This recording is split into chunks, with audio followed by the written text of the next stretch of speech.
Grigori Rasputin was born in Siberia in 1869. Life in his village was harsh, and religion offered solace. As a young man, Rasputin felt a strong spiritual calling. He embarked on a pilgrimage, visiting monasteries and immersing himself in religious teachings. He became known for his charisma and claims of healing powers. His unorthodox interpretations of faith drew criticism from some. However, many were drawn to his spiritual intensity. Rasputin believed true faith required repentance through sin. This controversial view would both attract and repel followers throughout his life. By the early 1900s, Rasputin's reputation as a holy man had spread. He arrived in St. Petersburg, Russia's capital, seeking a wider audience for his teachings. Little did he know, his path was about to intersect with the fate of the empire itself. In 1905, a pivotal encounter occurred. Rasputin was introduced to Tsar Nicholas II and Tsarina Alexandra. The royal couple was desperate to find a cure for their son Alexei's hemophilia, a life-threatening blood disorder. Rasputin, with his claims of healing, seemed like an answer to their prayers. Alexandra, deeply religious and superstitious, was particularly drawn to Rasputin.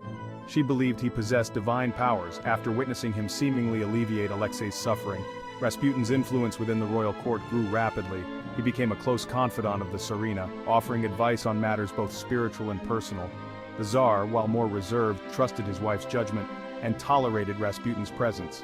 The monk's growing influence over the royal family, however, did not go unnoticed.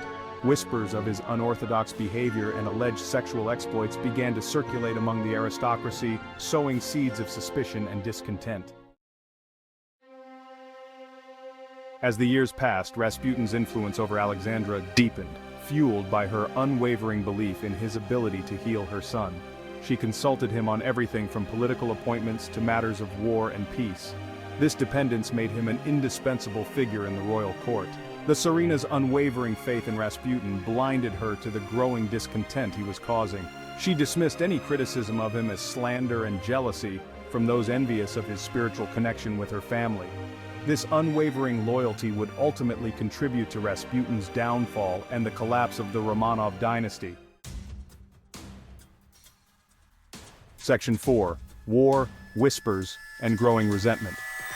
World War I proved disastrous for Russia. The country was ill-prepared for the scale and intensity of the conflict. Russian soldiers, many of whom were poorly equipped and inadequately trained, faced devastating losses on the front lines.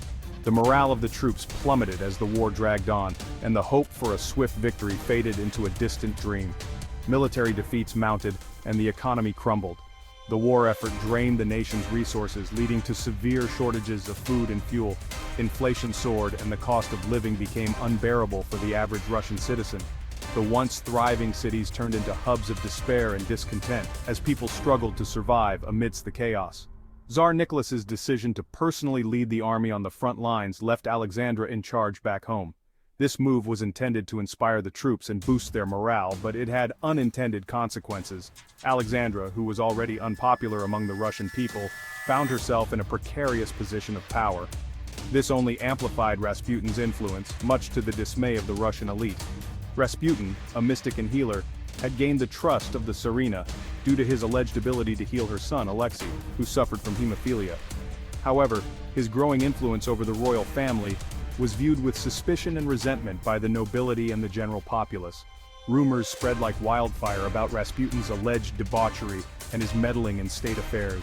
Stories of his wild parties and immoral behavior circulated widely, fueled by sensationalist newspapers and gossip. These tales painted Rasputin as a corrupt and dangerous figure, further eroding the credibility of the Tsarist regime. He was accused of appointing unqualified individuals to positions of power, undermining the war effort, and even having an affair with the Tsarina. These accusations, whether true or not, created a climate of distrust and paranoia. The perception that Rasputin was manipulating the government from behind the scenes only added to the growing unrest. While evidence of these claims was often exaggerated or fabricated, the damage was done. The relentless propaganda campaign against Rasputin succeeded in turning public opinion sharply against him. He became a convenient scapegoat for the failures of the government and the hardships faced by the people. Public opinion turned sharply against Rasputin. Protests and demonstrations became more frequent, as people demanded an end to his influence and the restoration of competent leadership. The streets of Russian cities echoed with the cries of a populace pushed to the brink. He became a symbol of corruption and incompetence within the Tsarist regime. The image of Rasputin as the mad monk took hold in the public imagination, representing everything that was wrong with the current state of affairs. His presence was seen as a dark shadow over the nation, a harbinger of doom. The once revered mystic was now widely reviled as the mad monk, a threat to the very survival of Russia. His fall from grace was swift and brutal. As the narrative of his malevolence took root, the fear and hatred directed towards him were palpable and his days seemed numbered. His enemies began plotting his demise, believing that removing him was essential for saving the country. Secret meetings were held, and plans were devised to eliminate Rasputin once and for all. The conspirators, driven by a mix of fear, anger, and desperation, saw his death as the only way to restore stability and hope to a nation on the brink of collapse. Section 5. A plot to eliminate the Mad Monk. By 1916, Russia was on the brink of collapse.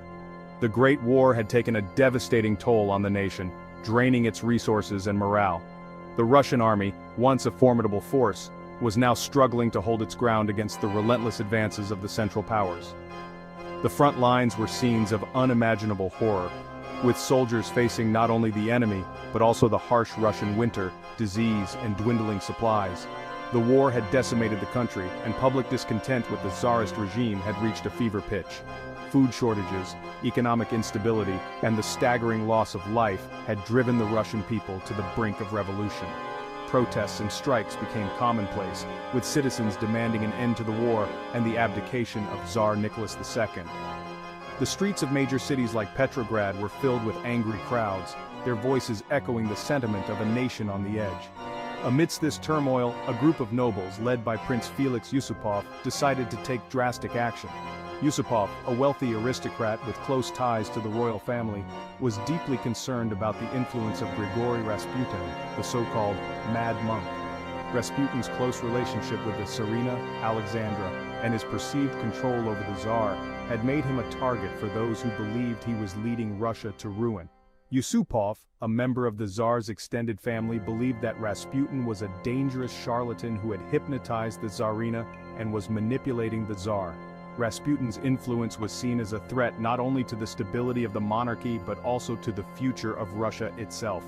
Yusupov and his co-conspirators were convinced that removing Rasputin from the equation was the only way to save their country.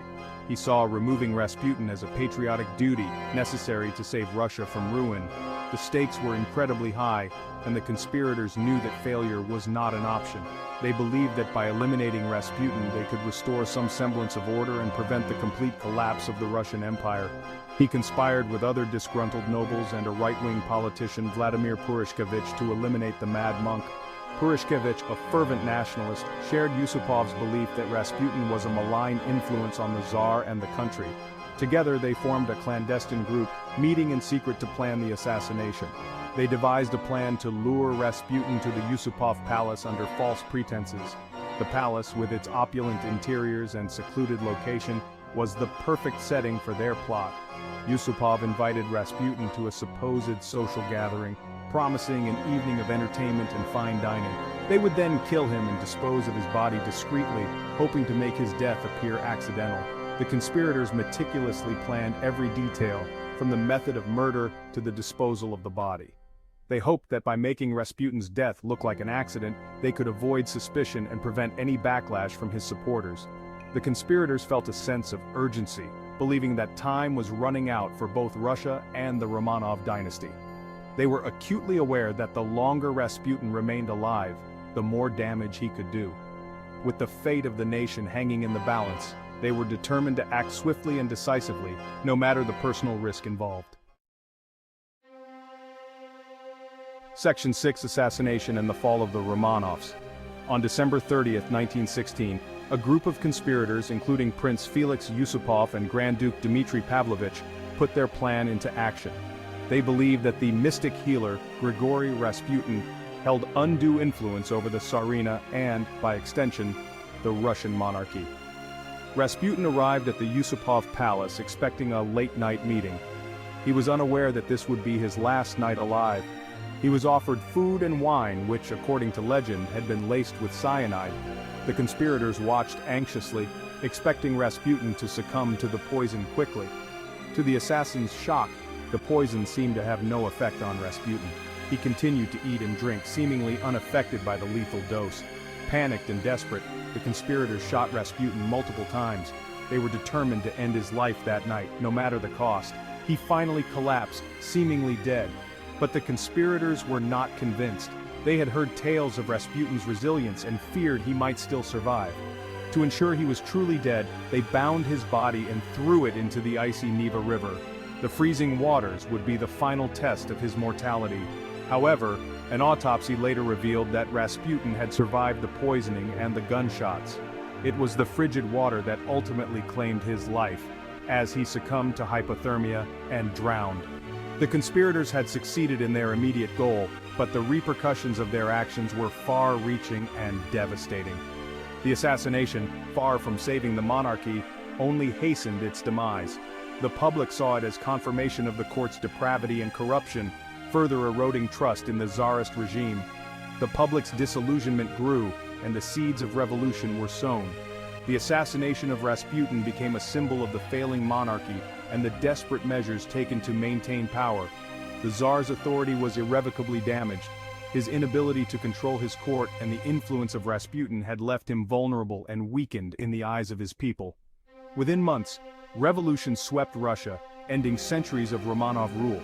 The Bolsheviks seized power, promising to bring an end to the corruption and inequality that had plagued the nation. The Tsar and his family met a tragic end, executed by Bolshevik revolutionaries in 1918. The fall of the Romanovs marked the end of an era and the beginning of a new, tumultuous chapter in Russian history.